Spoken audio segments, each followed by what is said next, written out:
Ooh, I got up a little bit earlier today to try and get a sweet visual metaphor of the sun rising, but nature had other ideas. The image of the sun rising in the east, though, had been used by archaeologists a lot in the 20th century to describe this notion that the major advances in civilization came from Mesopotamia, Anatolia, Egypt, from the east from their perspective.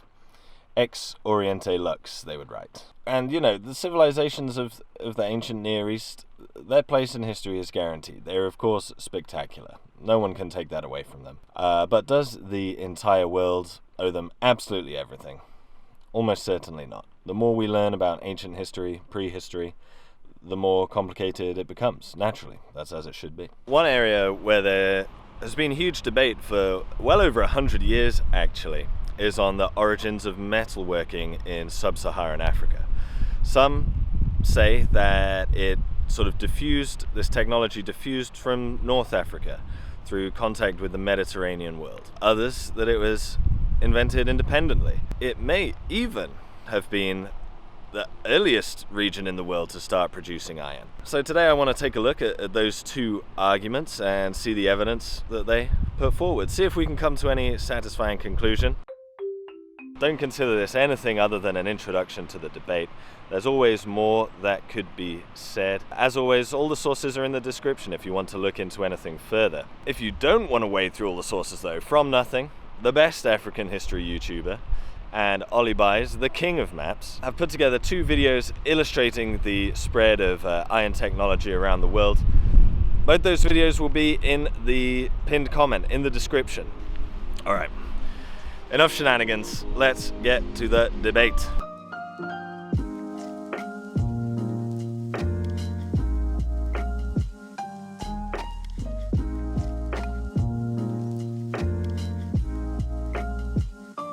First, a quick caveat. Humans have been able to create iron objects from fallen meteorites for a long time.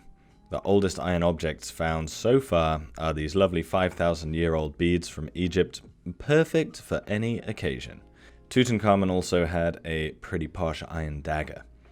We can often tell when an iron object is made from a meteorite because of how high the nickel content is. What we're talking about today, though, is the production of iron, turning iron ore into bridges, ovens, Scottish soft drinks, etc., etc., so on and so on.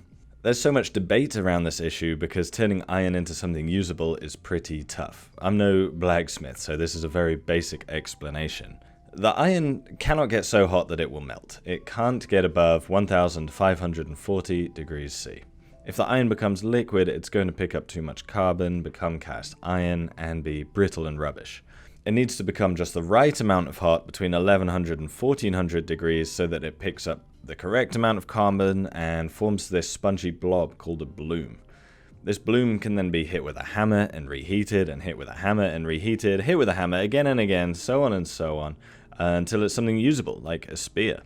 Obviously now we have better techniques of producing iron. We can make things like cast iron pans and stuff like that. But back in pre-industrial times, there was none of this technology. No blast furnaces, no thermometers. The ability to create good iron rested solely on the skill of the person creating it, who through a lifetime of experience just knew instinctively when the furnace was the correct temperature, when the iron was the right consistency, when the bloom was ready for a hammering. It's so difficult that a lot of people believe or would argue that it's only happened once in human history, back in Bronze Age Anatolia. In the Mediterranean world, it's believed that ironworking evolved out of copper production. Copper ores do often feature large amounts of iron, and experienced copper workers were probably the only tradespeople in the ancient world with the skill required to control such sophisticated furnaces. However, even with those conditions, despite the presence of iron in copper ore, it still took a long time to master. There are still technological leaps to be made. To put it simply, copper melts at 1083 degrees C and can be directly cast or poured into a mold. So, comparing iron production to copper production, the temperatures needed are lower and the finished product looks totally different. You could imagine a scenario though where copper smiths accidentally let their furnace get too hot, ended up with an iron bloom and tried to work it for whatever reason. There are also some fundamental problems with radiocarbon dating that are especially relevant to this topic. As many of you know, radiocarbon dating can't provide an exact date but provides two dates, and whatever you're measuring could have been produced or made or existed, whatever, at any point between those two dates. The problem is, due to varying levels of atmospheric carbon, there are certain periods of time where the distance between those two dates is quite big. One period where it is particularly inaccurate is between 800 and 400 BCE. 400 years is obviously a very large window of time, and it creates a lot of doubt about controversial sites from this period. This can be mitigated when we have multiple ways of dating a site, multiple points of reference, but when we only have a radiocarbon date, it's a legit problem, no two ways around it. Another issue with radiocarbon dating is that it can only measure organic matter, like bacon sandwiches, perfect archaeology video prop. When you're looking for the origins of metalworking, that's a problem. Metal was never alive. So what archaeologists do is take samples from the charcoal inside the furnaces.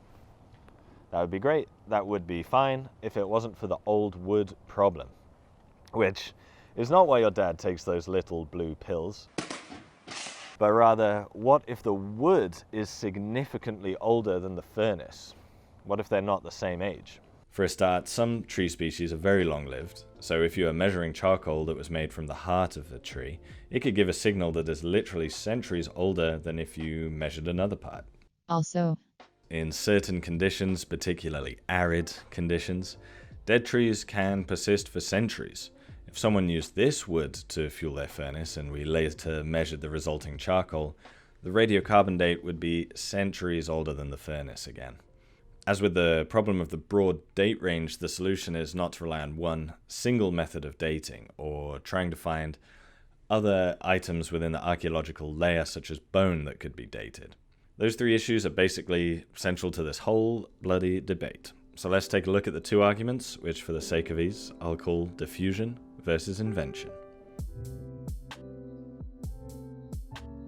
The earliest ironworking site so far discovered in North Africa comes from Carthage. Just outside the city walls was an industrial area of the city now called Bir Massouda. Iron production here dates to around the middle of the 8th century BCE, around the year 750. So, did Carthage's neighbours, the ancient Libyans, Numidians, Amazigh, learn some ironworking from Carthage? Well, yeah, probably they did, it seems. Excavations at El Kef in western Tunisia, about 180 kilometers west of Carthage, revealed iron slag dating again to around the 8th century BCE. There are other signs of Phoenician contact at the town as well, so it seems knowledge of ironworking did travel with the Carthaginian traders and started the Iron Age in the region adjacent to Carthage. How far this knowledge went into Africa is the million-dollar question. Over in East Africa, the most likely conduit of iron technology is the city of Meroe, the ancient capital of the Kingdom of Kush. Similarly to Carthage, the earliest evidence of iron production dates to between 765 BCE at the earliest and 411 BCE at the latest. Meroe was the hub of an ancient trade network. Raw materials such as ivory and ostrich feathers were brought in by traders in exchange for luxury goods produced along the Nile and the Mediterranean. Excavations from the Gash Delta in eastern Sudan show that contact with Meroe extended at least that far and, who knows, probably much further into Africa. Were iron goods and knowledge of iron production exchanged for raw materials at Meroe? Considering the scale of the production, it would be hard to think that it wasn't. Yet I personally, in my research, I tried very hard. I could not find any evidence of it. That could be my fault entirely, of course. I'm not perfect, nor am I the world's #1 expert on Meroe, or on anything. But it could also reflect the fact that there is just less archaeological research being done in Africa. We're talking about regions that just haven't been excavated that much. That's just the way it is. Hopefully that will change in the future. No doubt it will change in the future, but as it stands right now, we just don't have evidence of Meroe inspiring a technological revolution in the neighboring regions. Just isn't there.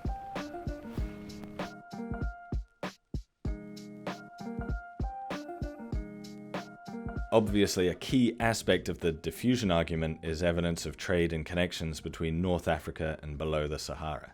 In terms of hard evidence, there is basically none in the time periods we're talking about. No Carthaginian artifacts are found in Sub-Saharan towns and villages. If you're picturing caravans of camels slowly plodding along the desert, then you need to scrub that image from your grey cells.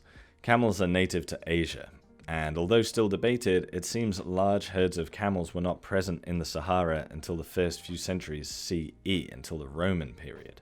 People still lived in the Sahara, of course, but horse and chariot were the preferred, or maybe only, method of transport, and there is a ton of rock art throughout much of the Sahara depicting this. Presumably, these ancient Saharans had metal to produce chariots, and in one excavation, copper artifacts were recovered. Excavations at the site of Iwelen in Niger's Air Mountains revealed 2 villages dated to this chariot period, and crucially, in amongst the houses, 3 copper spearheads, awls, axes, clamps, various copper doodads and ding-dongs. Did this copper-producing chariot-riding culture extend out of the Sahara? Well, the furthest south these images have been discovered was at Assouk in Mali, 170 miles north of the Niger River, which would be an excellent gateway to the land south of the Sahara. Again, we have no hard evidence of this culture extending to the river, though, so whether they did or not is just down to your own ideas, your own speculation. Such proximity to the Niger River is interesting because this was a major region in the development of urbanism and large formal states in West Africa.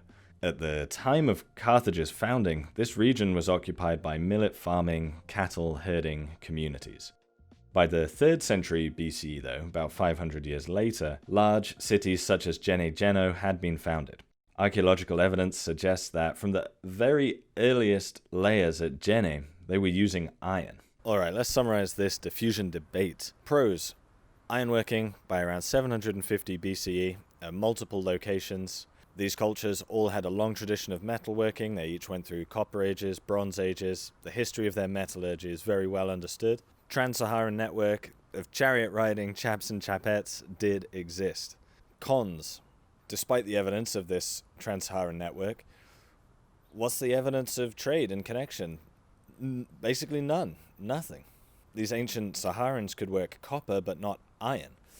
If iron is as hard to work as people say, then how could it diffuse through the Sahara into West Africa, but the people in the Sahara aren't producing it or using it, at least not that we can see in the archaeological record? This brings us to the invention side of the debate.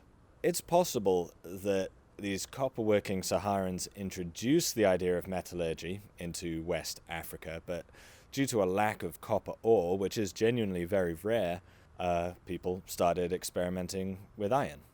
Anyway, let's see that side of the argument.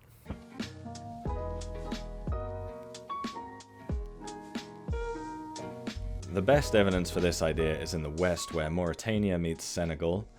In the 1st millennium BCE, around the town of Akjucht, lived some chariot-riding pastoral communities who included copper production in their seasonal movements. So far, so similar to what I discussed earlier.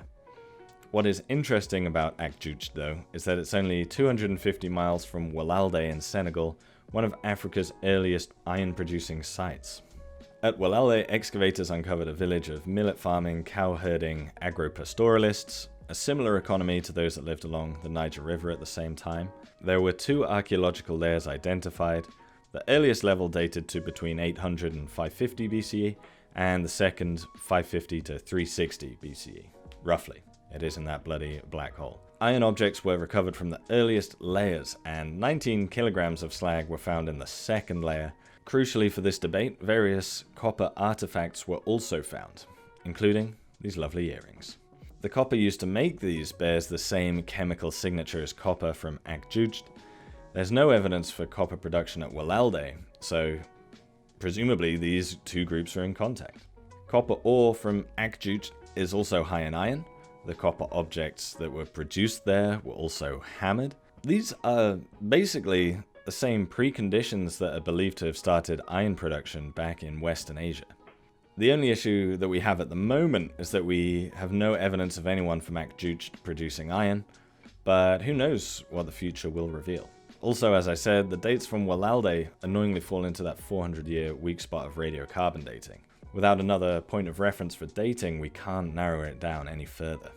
This idea that copper-producing cultures in the Sahara inspired ironworking in regions where they didn't have access to copper might have a lot of merit to it, especially if you think that ironworking can't exist without copper production. If we have a spectrum of the ideas, on one hand, total indigenous invention, and on the other hand, purely an outside influence giving this technology, then this idea sort of sits between the two, and it has a lot of merit.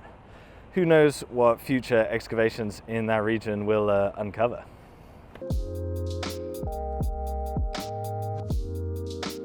Another idea is that pyrotechnologies like pottery could have led to ironworking south of the desert.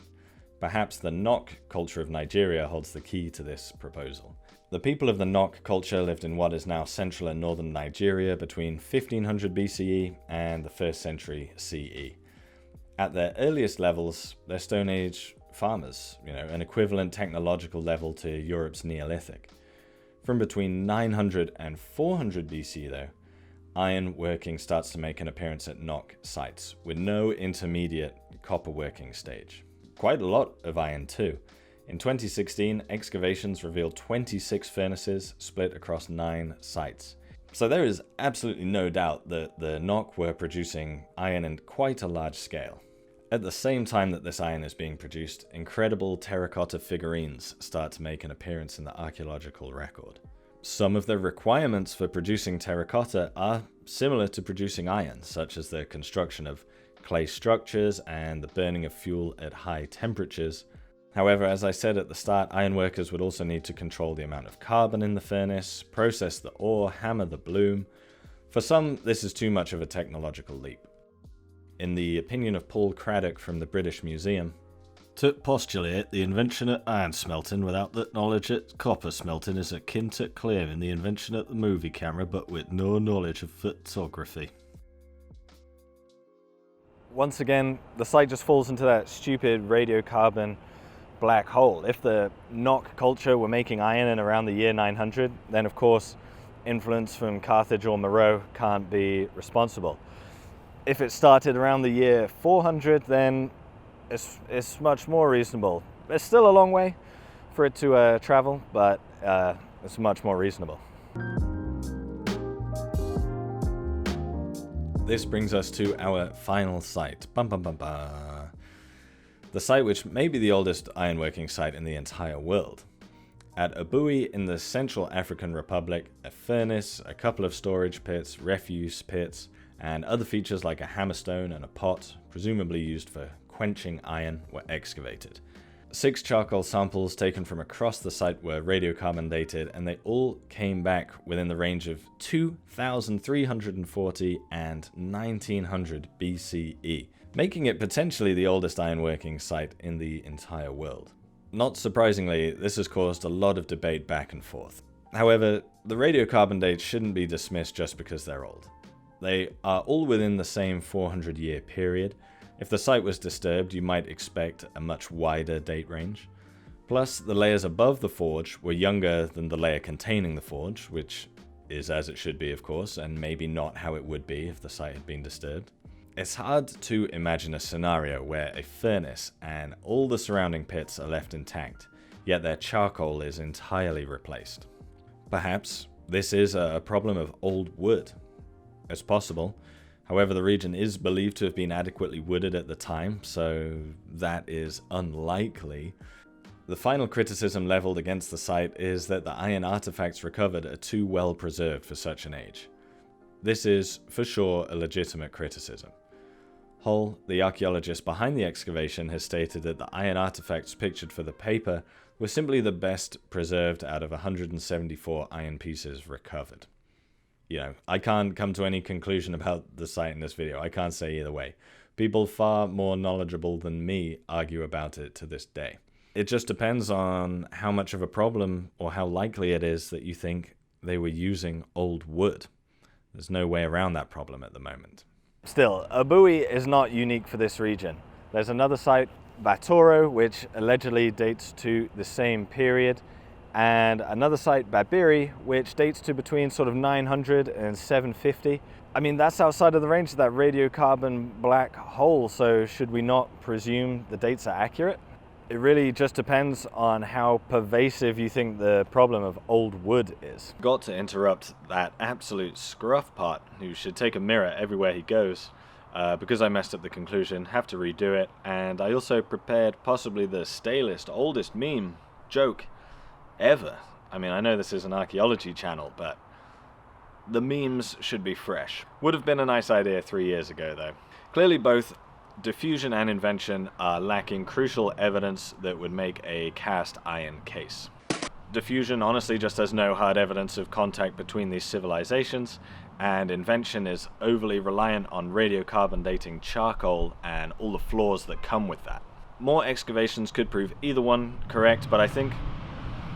Fucking Harley Riders. More excavations could prove either one correct, but I think the majority of archaeologists are leaning towards Invention for the following reasons. Metalworking exists across a really wide area of West Africa by the 1st millennium BCE.